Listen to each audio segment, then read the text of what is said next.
পলিটেকনিকে যারা ভর্তি হতে চাও তোমাদের জন্য এই ভিডিওটি। কেননা বিগত বছরে রেজাল্ট ভালো থাকলেই সরাসরি কিন্তু অ্যাডমিশনের সুযোগ ছিল, বাট 2025 সালে এসে এই সুযোগটা কিন্তু থাকছে না। মানে পরীক্ষার মাধ্যমে চান্স পেতে হবে, দেন পরবর্তীতে কিন্তু পলিটেকনিক ইনস্টিটিউটগুলোতে অ্যাডমিশন তোমার নিতে হবে। আসলে কোন কোন সালে পাশ করলে শিক্ষার্থীরা এইবার পরীক্ষা দিতে পারবে, পাশাপাশি কত পয়েন্ট থাকলে গভর্নমেন্ট এবার অনুমোদন দিয়েছে জাস্ট অ্যাপ্লাই করার জন্য, অথবা কত পয়েন্ট থাকলে তুমি চান্স পেতে পারো, এবং বেসরকারি পলিটেকনিকে কত পয়েন্ট হলে সরাসরি ভর্তি হতে পারবা, এবং কত সালে এখানে অ্যাক্সেস দিয়েছে। এবং এই বছরে যেহেতু তোমাদের পরীক্ষার মাধ্যমে চান্স পেতে হবে, পরীক্ষার প্যাটার্ন গুলো কেমন হবে, কোথা থেকে প্রশ্ন আসবে, কত মার্কের প্রশ্ন আসবে, ডিটেইলসে কথা বলার চেষ্টা করব এই ভিডিওতে, যেন একটি ভিডিওতেই সব ইনফরমেশন থাকে এবং তোমরা একটি ভিডিও থেকে সকল ইনফরমেশন পেয়ে যাবা আমি মনে করছি।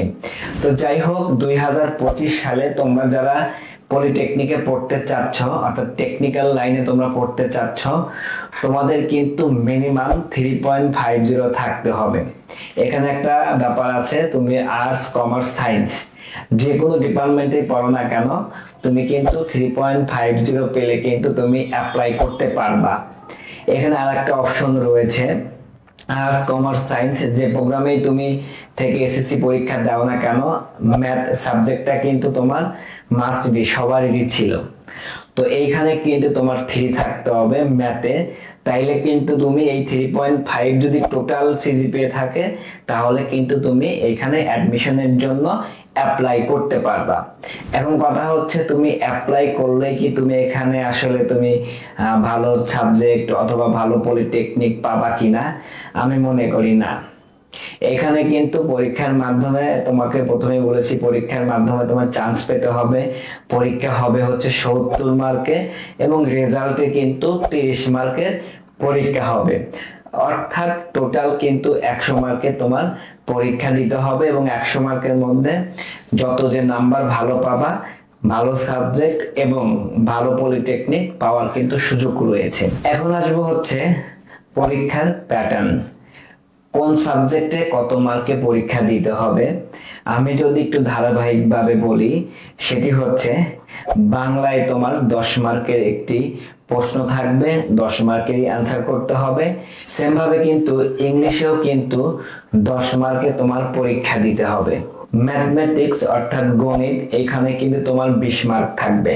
বিজ্ঞান বিভাগ থেকে অর্থাৎ পদার্থ এবং রসায়ন, এখান থেকে কিন্তু 20 মার্ক থাকবে। অর্থাৎ তোমরা যারা আর্টস, কমার্সে পড়েছো, এই 20 মার্ক তুলতে কিন্তু তোমাদের খুব কঠিন হয়ে যাবে আমি মনে করছি, কারণ তোমাদের ফিজিক্স, কেমিস্ট্রি এই প্রোগ্রামগুলো, এই সাবজেক্টগুলো কিন্তু ছিল না। এইখানে তোমার 20 মার্ক ছেড়ে দিতে হবে। এইটাতে বোঝা যাচ্ছে আসলে সায়েন্সে যারা পড়ে তারাই চান্স বেশি পাবে, এবং আর্টস, কমার্স যারা পড়ে এখানে কিন্তু পরীক্ষা তো ভালো করতে পারবে না আমার যেটা মনে হয়। বুদ্ধিমত্তা অর্থাৎ সাধারণ জ্ঞান, এখন যেহেতু এআই এর যুগ চলে এসেছে, সাধারণ জ্ঞান থেকে কিন্তু তোমার 10 মার্কের পরীক্ষা হবে। অর্থাৎ বাংলা, ইংলিশ, ম্যাথ, তারপরে বিজ্ঞান, ফিজিক্স, কেমিস্ট্রি এবং তোমার বুদ্ধিমত্তা, এই 10 মার্ক মিলে টোটাল মার্ক কিন্তু তোমার 70। এটা কিন্তু তোমার লিখিত, এই 70 এর মধ্যে একটা মিনিমাম মার্ক পেতে হবে তোমার ভালো পলিটেকনিক এবং ভালো সাবজেক্ট পেতে। অর্থাৎ বাকি যে 30 মার্ক রয়েছে সেটা কিন্তু তোমার রেজাল্টের উপর। অর্থাৎ তুমি এসএসসি তে যদি এ প্লাস থাকে, তাহলে কিন্তু তুমি 30 মার্ক পাবার সম্ভাবনা থাকে। কেননা এ প্লাস থেকে কিন্তু এই মার্কটা কিন্তু ভাগাভাগি হবে, অর্থাৎ 3 পয়েন্ট পাইলে একটি মার্ক পাবা, 4 পয়েন্ট পাইলে একটি মার্ক পাবা, অথবা 4.50 পেলেও কিন্তু একটি বন্টন যে হয় সেই মার্কটা কিন্তু তুমি পাবা। সো বেসিক্যালি এই 100 মার্কের মধ্যে কিন্তু তোমার পরীক্ষা হবে। মার্ক অথবা মার্কস বলি, যেটাই বলি, এটা কিন্তু তোমার 100 মার্কের মধ্যে পরীক্ষা হবে। এই যারা ভালো পড়বা তোমাদের কিন্তু অপশনে থাকবে কিছু পলিটেকনিকে তোমার কিন্তু অপশন থাকবে তুমি কোথায় কোথায় কোন সাবজেক্টে পড়তে চাও। অবশ্যই ঢাকা পলিটেকনিক, বগুড়া পলিটেকনিক, রাজশাহী, এই টপ যে পলিটেকনিক গুলো আছে এইগুলোতে কিন্তু চান্স পেতে অবশ্যই ভালো রেজাল্ট থাকতে হবে এবং পরীক্ষা তো ভালো করতে হবে। এখন আসবো আসলে তুমি অ্যাপ্লাই কবে থেকে শুরু করবা। এখনো কিন্তু ডেট ফাইনাল হয়নি, কিন্তু যেটা মনে হচ্ছে আগস্ট মাস থেকে কিন্তু অ্যাপ্লাই শুরু হবে। এবং তোমরা জানো এটা কিন্তু নিয়ন্ত্রণ করে বাংলাদেশ কারিগরি শিক্ষা বোর্ড এবং বাংলাদেশ কারিগরি শিক্ষা অধিদপ্তর।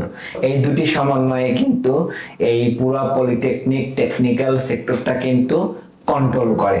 তো এইখান থেকে বেসিক্যালি তোমার পরীক্ষার যত প্রসেস অর্থাৎ এক্সাম থেকে শুরু করে সবকিছু কিন্তু এই বিটিইবি এইখান থেকেই কিন্তু তোমাকে সবকিছু করবে। তো এটা গেল হচ্ছে সরকারি অর্থাৎ যারা গভর্নমেন্ট পলিটেকনিকে উইদাউট টিউশন ফি ছাড়া পড়তে চাচ্ছ তাদের জন্য এটা কিন্তু প্রযোজ্য। অনেকেই কিন্তু সরকারিতে চান্স পায় না এবং সরাসরি বেসরকারিতে পড়তে চায় প্রাইভেট ইউনিভার্সিটির মতো। তো যারা বেসরকারি পলিটেকনিকে পড়বা তোমাদের জন্য কিন্তু সহজ নিয়ম, সেটা হচ্ছে মাত্র 2 পয়েন্ট থাকলেই তুমি কিন্তু বেসরকারি পলিটেকনিক গুলোতে অ্যাডমিশন নিতে পারবা।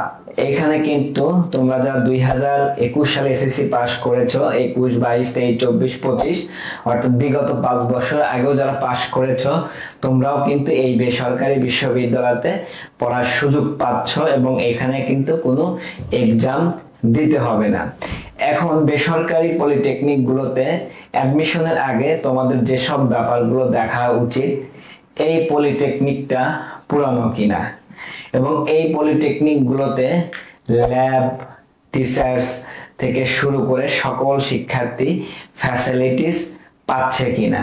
এবং এইখান থেকে বেসিক্যালি হচ্ছে বেসরকারি পলিটেকনিক যেটার সবচাইতে থেকে চুজ করবা কি দেখে, এটা যদি আমি বলি, পলিটেকনিক থেকে পাশ করার পরে কিন্তু তাদের সর্বোচ্চ শিক্ষা প্রতিষ্ঠান ডুয়েট, সেখানে আসলে বেসরকারি পলিটেকনিক থেকে চান্স কতজন শিক্ষার্থী পেয়েছে এই ব্যাপারগুলো দেখে কিন্তু তোমার বেসরকারি পলিটেকনিকে অ্যাডমিশন নেওয়া উচিত। তাছাড়া কিন্তু বাংলাদেশে অনেক পলিটেকনিক আছে যেখানে পড়াশোনার মান খুবই খারাপ।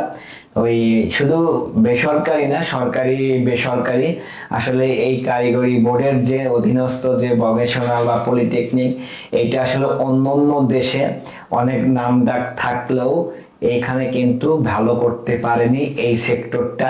আমি মনে করি এটার জন্য আসলে এখানে যারা গত ছিলেন এখনো যারা আছেন পুরা দোষটা হচ্ছে আসলে এই অথরিটিকেই দেব। কারণ পলিটেকনিক বা টেকনিক্যাল লাইন পুরো বিশ্বের কিন্তু সব জায়গায় অনেক ডিমান্ড, শুধু বাংলাদেশ ব্যতীত। তো এখানে যারা শিক্ষার্থী ভর্তি হয় অনেকে বলে অনেক মেধাবী শিক্ষার্থী এসেও এখানে এসে নষ্ট হয়ে যায়। তো আমি মনে করি এরকম ইস্যুস অনেকের সাথে হচ্ছে। তো যাই হোক, তোমরা যারা পলিটেকনিক বা টেকনিক্যাল লাইনে পড়তে চাচ্ছ এবং তোমরা নিয়ত করছো এখানে পড়বা, ভালো করবা, তোমরা কিন্তু পলিটেকনিকে অ্যাডমিশন নিতে পারো, সেটা গভর্নমেন্ট হোক অথবা নন গভর্নমেন্ট হোক, কোনো সমস্যা নেই। পলিটেকনিক রিলেটেড আরো কোনো তথ্য বা ইনফরমেশন জানতে চাইলে আপনার ব্লগে SMS করতে পারো অথবা কমেন্ট করতে পারো, আমি অ্যান্সার দেওয়ার চেষ্টা করব।